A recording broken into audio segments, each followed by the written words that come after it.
రంగారెడ్డి జిల్లా చేవెళ్ల నియోజకవర్గ పరిధిలోని చిలుకూరు బాలాజీ దేవాలయం ఆధ్వర్యంలో తెలంగాణలో నెలకొన్న వర్షాభావ పరిస్థితులు తొలగి రాష్ట్ర వ్యాప్తంగా సమృద్ధిగా వర్షాలు కురవాలని ప్రత్యేక వరుణ జపాలు నిర్వహించారు.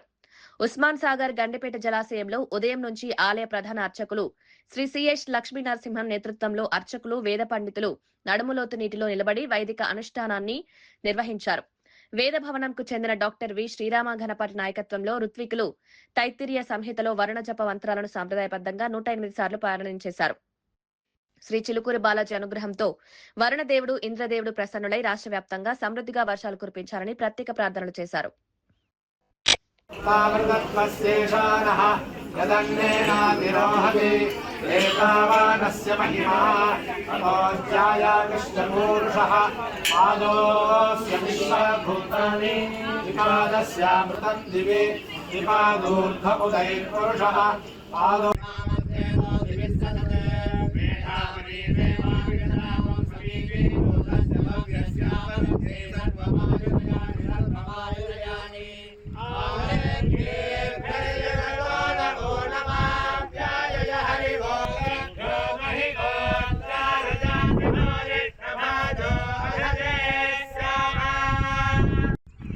మాకు చాలా ఒక టీం అంటాం మేమంతా. ఎందుకంటే ఇప్పుడు స్వామివారి వైభవాన్ని అన్నగారు వివరించారు. ఈ వరుణ జపంలో ఏం ప్రార్థిస్తున్నారు మీరు? ఏం ప్రార్థిస్తున్నాం? చెరువులు నిండాలి, నదులు ప్రవహించాలి, వ్యవసాయం సుభిక్షంగా ఉండాలి. మానవ జాతే కాదు, ప్రతి జీవరాశి కూడా వర్షం మీద ఆధారపడి ఉంది. వారందరికీ కూడా మంచి జరగాలని మీరు ఆఖరిలో చూశారు కదా. పృథివీ శాంతి, వనస్పతి శాంతి, శాంతి మంత్రంతో పూర్తి చేశాం.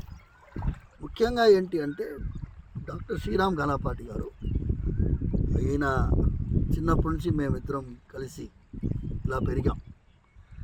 ఆయన ఇప్పుడు డాక్టరేట్ అయ్యారు, ప్రొఫెసర్ శ్రీరామ్ కానీ మొన్న ఈ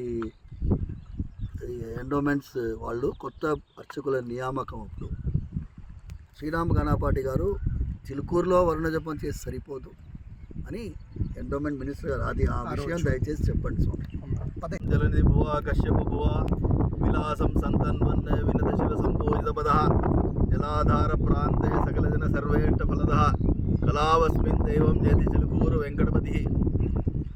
ఇప్పుడు ఈరోజు వరుణ జపం చేయడం జరిగింది. ఈ వరుణ జపం ఎట్లా అంటే స్వామివారు గరుత్మంతులు అక్కడ ఉన్నారు.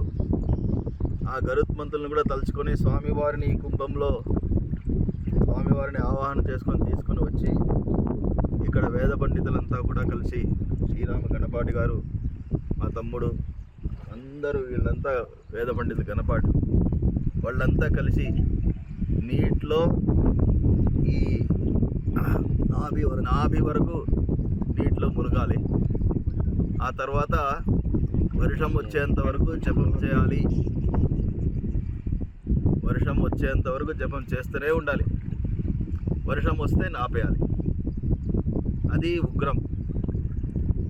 ఇది మద్యం. 10 ఆవర్తులు చేస్తే 10 ఆవర్తులు చేసి స్వామివారిని ప్రార్థిస్తాం. అది మద్యం. ఇప్పుడు మద్యం ప్రారంభించాం. సపోజ్ వర్షం ఇంకా రాలేదనుకోండి, అప్పుడు ఉగ్రం కూడా చేస్తాం. అర్థమైందా? ఇప్పుడు ఇది అయింది. ఇప్పుడు ఈ యొక్క స్వామివారి యొక్క నీటిని గరుత్మంతులకు అభిషేకం చేస్తాం. ఇక్కడ నుంచి పవిత్రమైన జలం స్వామివారి ముచుకుందా నది. ఇది ముచుకుందా నదికి డ్యామ్ కట్టారు. అయితే దాన్ని ఉస్మాన్ సాగర్ అన్నారు, కానీ ఇది ముచుకుందా నది. ఈ ముచుకుందా నదికి ఈ జలం చాలా పవిత్రమైనది. ఈ యొక్క కార్యక్రమం దీంట్లో 3 మంత్రాలు, 3 అన్వాకాలు. అవి 3 అన్వాకాలు, 3 మంత్రాలు. దాంట్లో చాలా మంత్రాలు ఉన్నాయి. ఆ తర్వాత ఆండాళ్ చేసిన తిరుప్పావేలో ఈ మంత్రానికి సారమైనటువంటి 2 పాశురాలు, ఓంగి ఉలహళంద ఆழிమழைకన్న. ఇవి రెండు అనుసంధానం చేసి స్వామివారికి 10 సార్లు ఆవృత్తి అయినది. ఇట్లా మేము ఎంతవరకు చేయాలి అంటే స్వామివారి యొక్క సంకల్పం. ఇప్పుడు వర్షం వచ్చేసింది అనుకోండి, ఇంకా ఈసారి అయిపోయింది. సపోజ్ రాలేదనుకోండి, ఇంకా కొంతసేపు చేస్తాం. మొదటిసారి ఇట్లా చేసినాము అప్పుడు చాలా రోజులు, చాలా 20-30 సంవత్సరాల ముందు, అప్పుడు చాలా ఉగ్రంగా చేసాం. ఆ తర్వాత స్వాముల వారు ఏమన్నారంటే, ఇంత ఉగ్రం వద్దయ్యా బాబు, మీరంతా మాకు కావాలి అని వర్షం కురిపించి, ఎన్నిసార్లు చేస్తే అన్ని వర్షం కురిపించేస్తారు. రాగానే కురిపించేస్తారు స్వామి.